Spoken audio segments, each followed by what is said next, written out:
Hey fam, welcome back. In today's video, I'm going to be trying out a couple new makeup products that I thought were really exciting. I have a couple here from Anastasia Beverly Hills. I have the Brow Freeze, the Cream Bronzer, and the Concealer. I've also really been wanting to try the Milk Hydro Grip Eye Primer, but as a concealer primer. And of course, I wanted to try the Pat McGrath Celestial Odyssey palette. So if you've been curious about these products too, and that sounds interesting to you, go ahead and stay tuned. We're going to get into it right now. Let's try out some new makeup. The first product that I have is from Anastasia Beverly Hills. This is the Brow Freeze Brow Styling Wax. I've been so curious about this product. I've heard it's got really good hold and I want to try it on my brows. And this is what she looks like. Inside you have like this clear wax formula. So I'm gonna take a little spoolie, and I don't think you have to wet this, I'm not sure. So I'm just going to kind of like run, oh yeah. You definitely don't have to wet it. You just dip your brush in, and I do see some on my spoolie. And then I want to just take this and oh, yeah, she's not playing around. Wow. I'm just gonna run this through, comb my brows up. I definitely like this so far.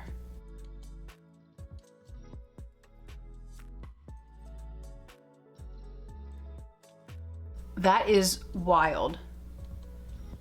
We'll definitely have to see how long these last for the true test, but so far, so good.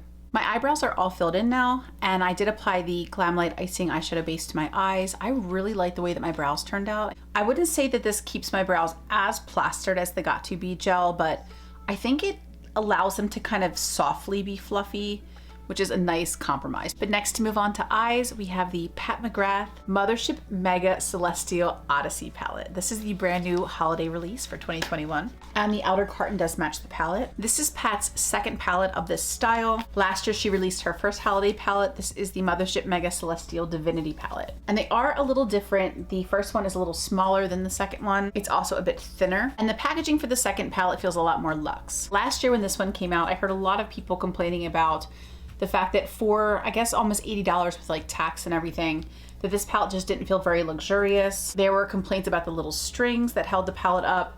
Color story is really beautiful, but I just heard a lot of feedback about this palette, about it not feeling very luxe. And I think Pat listened as well, because the palette this year is a lot more luxe. I actually like the new palette design. I do think it gives you a little bit more of the Pat McGrath experience with the shiny plastic backing that's much more reminiscent to the Mothership palettes. This color story is really beautiful. I will say that I prefer last year's color story a little bit more because it's a little bit more colorful. It's a little different. I'll also say that the strings in my palette this year fold into the palette a lot better than the one from last year. My one from last year, no matter how hard I try, these ribbons always pop out. They just won't lay very well inside the palette, but they are totally snatched for this one. I think this is really beautiful, and I think Pat listened to feedback. So I'm gonna create a look with this palette today.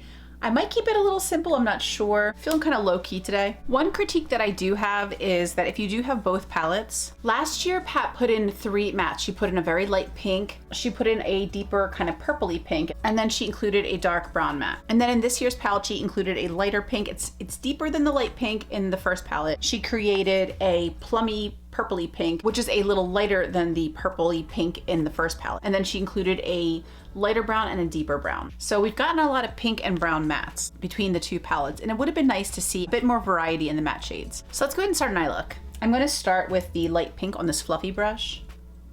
I just picked up a tiny amount, and I'm just going to begin applying this in, whoa, you can see how pigmented that is.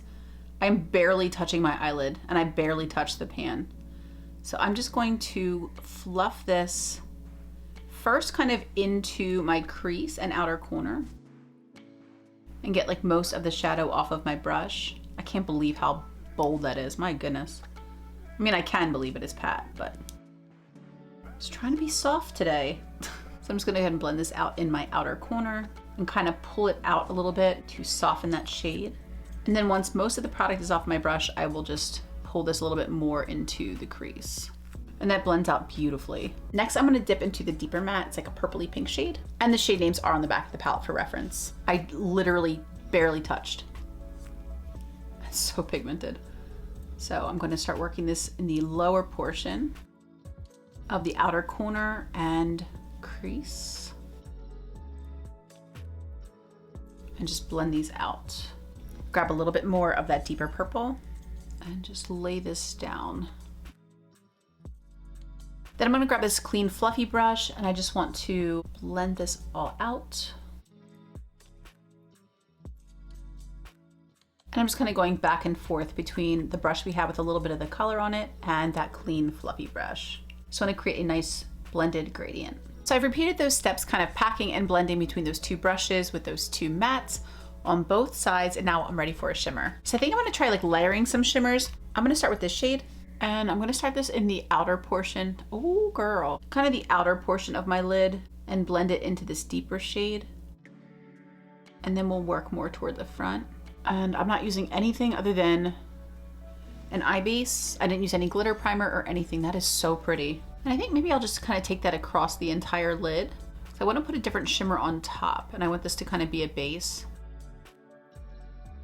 It's basically behaving as if it was like a matte, but laying down so much beautiful shimmer and sparkle in its wake. Gorgeous. Then I'm gonna flip my brush over to the clean side, and I want to tap into this kind of pinky gold duochrome shade. You can see like bits of gold mixed in with the pink. And I just want to layer this right on top of the pink that we laid down, just to add a bit more texture and dimension to the lid.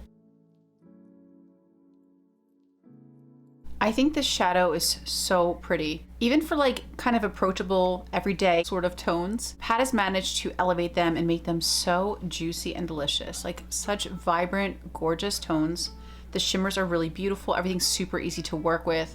You only need the tiniest bit of product and you get so much impact. It blends beautifully, it applies beautifully, it's super user-friendly. I think this looks so pretty. I'm gonna throw on some foundation and then we'll move on to the next product. I threw on my base and now we have our next product. And that is the Milk Makeup Grip Eye Primer. So this is a brand new product. I wasn't really interested in using this as an eye primer. I had seen on Too Much Mouth, she'd used this product as a concealer primer, and that's what I was really interested in trying today. So I'm gonna do one eye with the product and one eye without. It has a little doe foot. I think we'll just choose this side. I don't know how much of this to put down, so I'm just gonna plop it on here.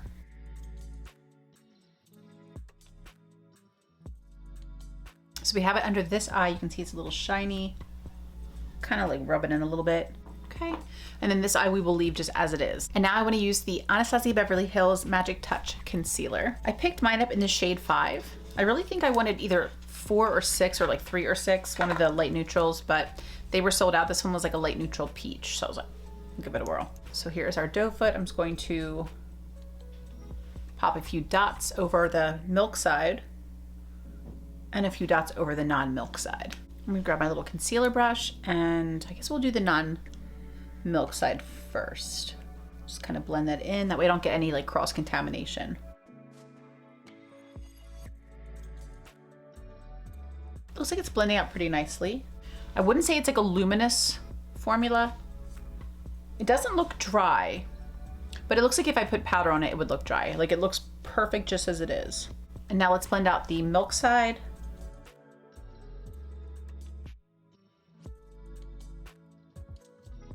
And hopefully this product actually does help my concealer to lay better. That's something that I struggle with some concealers. So that's why I was so interested in this product.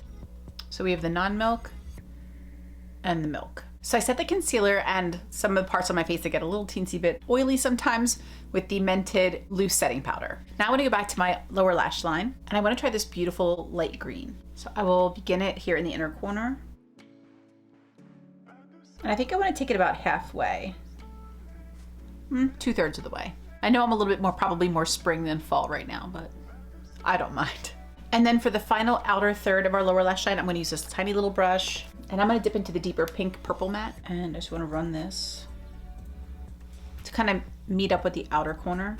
I don't know if I love that. I think I'm going to just carry on with the green, but I think it'll still look kind of cool because it'll kind of be a little different layered over that darker purple. And then for the inner corner, I'm going to try out this really pretty light champagne shade.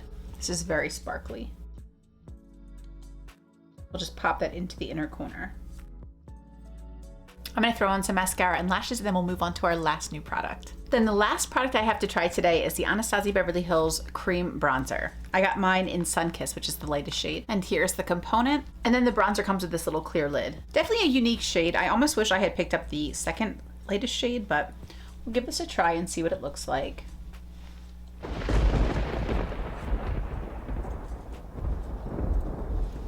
Yeah, I definitely should have picked up the second shade. This is way too yellow. But if you have a very fair skin tone, this might be like the perfect bronzer that you've been looking for forever.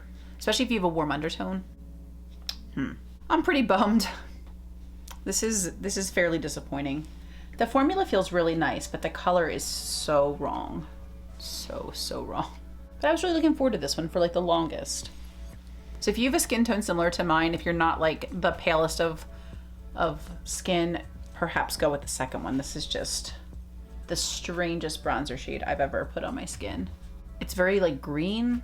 So maybe if you have an olive complexion too, you might like this. For me, it's just not a good shade at all. And part of it could also be that this foundation is not like the best shade for me. I put on the Anastasia Beverly Hills foundation. I haven't worn this in forever. So I figured I would try it again today with these products since I was using the concealer and the bronzer. I thought perfect day for the ABH foundation. But yeah, I would expect this to be not yellow. Like, it's such a strange tone. Not a fan. I like the formula though. I just don't like this shade at all. It's very strange. So I'm gonna finish up the rest of my makeup and then we'll be back for the final look. So this is the final look. I like it. It's rosy and pretty.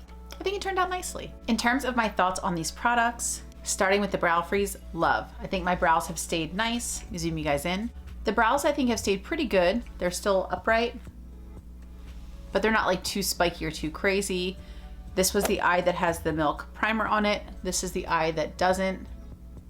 I think that the side with the Milk primer looks way better than the side without. It just looks less like fine liney. And the product isn't creasing as much. I did set it with the Mented powder. So far this one I like. I think it looks pretty good. See the difference? The Milk side, the non-Milk side. As for the concealer, again, all of these are first impressions. This foundation shade is so off on me. It's so yellow. I think it's okay so far. I want to give it some time. Concealers can be a little funny, but at least with initial application on the Milk primer side, I think it looks nice. On the non-Milk primer side, I think it looks nice too. I just think my under eye overall looks a little bit better with the Milk side. It looks a little bit more smooth. The palette I think was beautiful. I mean, what magic is this? And it was so simple. Such an easy look, really easy formula to work with. Like I said, I think it's very user-friendly and really pretty. Just very sparkly and beautiful without emphasizing texture or making my eyelids look wrinkly or too textured. I think it looks pretty good. The cream bronzer, I think I just really needed to try it in a different shade. The yellow shade was terrible on my skin. I don't understand. Like I said, maybe if you had very pale skin with an olive undertone, this might be the perfect bronzer you've been looking for your whole life. But for me with a pink undertone and just light skin, it was a weird color. I do not like this foundation. The foundation was not what we talked about today though, but just in general. I have 220N and I think it looks so warm. So I don't know. We'll have to see with that one. But that's neither here nor there. But the bronzer, I'm for sure is not the right one for my skin tone. This is the Milk side and the non-Milk side. I just think it looks a little bit more creasy here. Like, I mean, it's a little bit creasy here because I do have fine lines. But there you can see the foundation's actually separating into the creases as opposed to this side where it's laying nicely on top. So I hope that you guys enjoyed this video today. It was fun to play with some new products with you guys. I'm also glad I retested this foundation because I don't know if it's gonna stick around. Anyway, I'd love to hear what you guys thought about these products. Are these ones that you had your eye on, that you've been curious about? I'd love to hear all of your thoughts in the comments down below. I thank you all so much for being here with me today. I love you all so much, and until the next video, bye.